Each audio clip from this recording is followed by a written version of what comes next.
Um, so I'm going to present on peer-led formative assessment.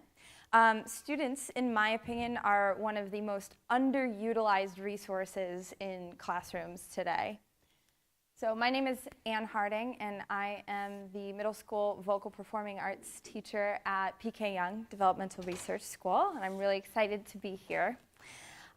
So we all know this old adage, begin with the end in mind, but sometimes we forget that assessment should be leading up to or building up to a point where students' skills or knowledge can help them in their careers and also in their lives. So we must begin by thinking not only about the end of our class, but also about how our class can help them in real life. So we ask ourselves, what skills show mastery? And what real-life skill does this relate to? Can I turn that into an assessment? If you set a preference for a real and authentic performance-based assessment, you're going to give your students a better assessment experience that is meaningful to them. So learning is a social act. We often take for granted that little babies and tiny children learn through being social and through playing. And as soon as we get to middle school, we start taking out all of the play and all of the social interactions in formal education. But you and I both know that learning is social. So some of our most vivid memories are always involving other people. We also know that learning is social because study groups are a really great way for people to process and learn information as long as they stay focused. So this quote really resonates with me. We learn 20% of what we read, 30% of what we hear, 40% of what we see, 50% of what we both see and hear, 70% of what we discuss with others, 80% of what we experience personally, and 90% of what we teach others. Currently, education is built on a rank and file system. This has created so much competition that we've stifled one of the most powerful learning tools we have to offer students, and that's learning through being social.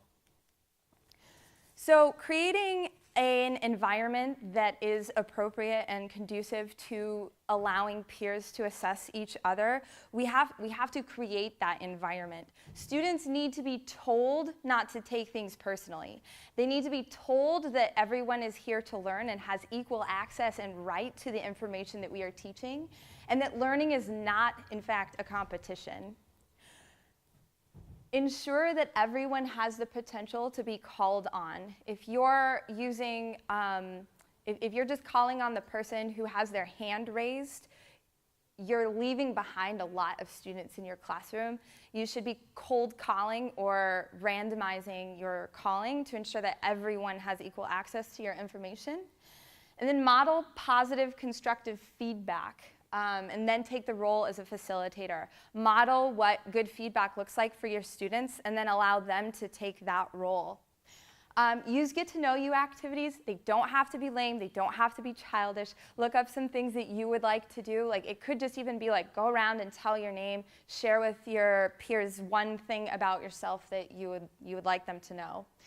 And then use peer groups. So start by creating pods of students that can work together. This can make large lecture classes feel a lot more intimate, and it can provide opportunities for groups to discuss new concepts and give each other feedback on their understanding. In my classroom, I'll take like 5 minutes and I'll introduce a new concept, and then I'll have them discuss in their group. And if it's a performance-based something, I'll have them do that together or do it alone, and then talk about it as a group so that they're having that opportunity to discuss right after they heard it and they saw it.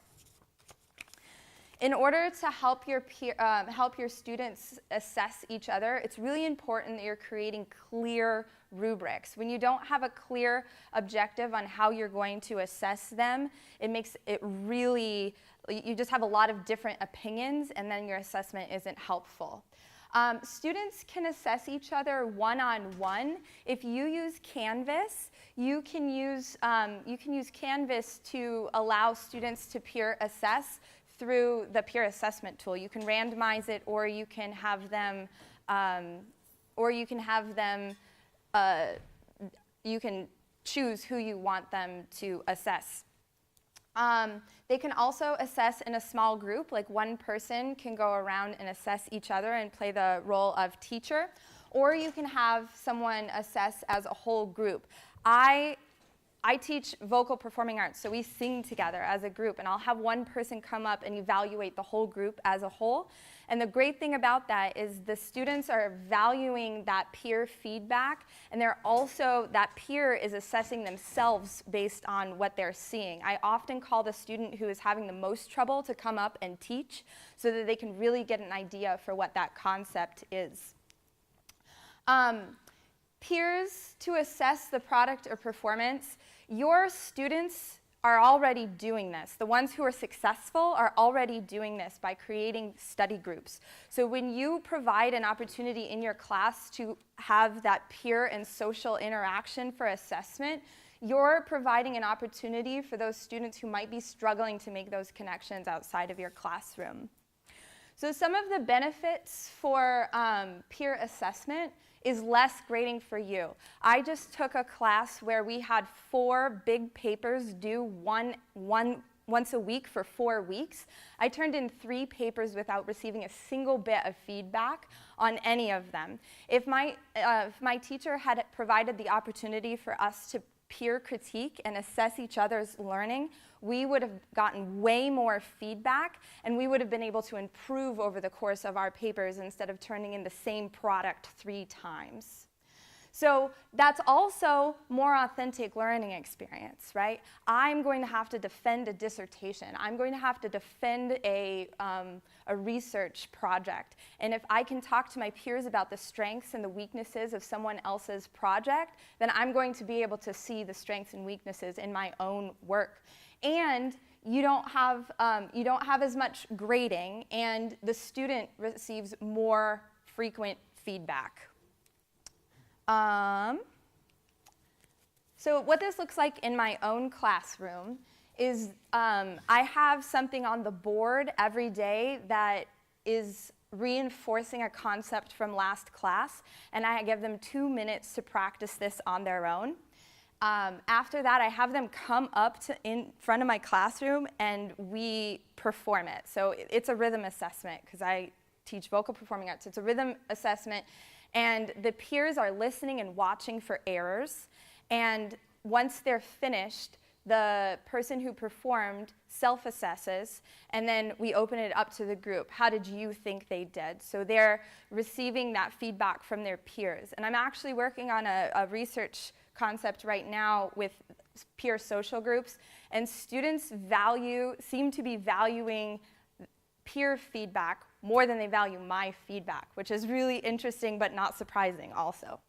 I also have peer evaluations as a form of check-ins. So every 2 weeks or so, I'll have students perform for each other so that they can check in. They have an opportunity to perform what they're working on and also receive feedback more often than I would be able to see them. You know, I have 90 students. I can't see them all over the course of 2 weeks. But if one person is assessing another person, they're able to see what their peers are working on, and they're able to get feedback from their peers.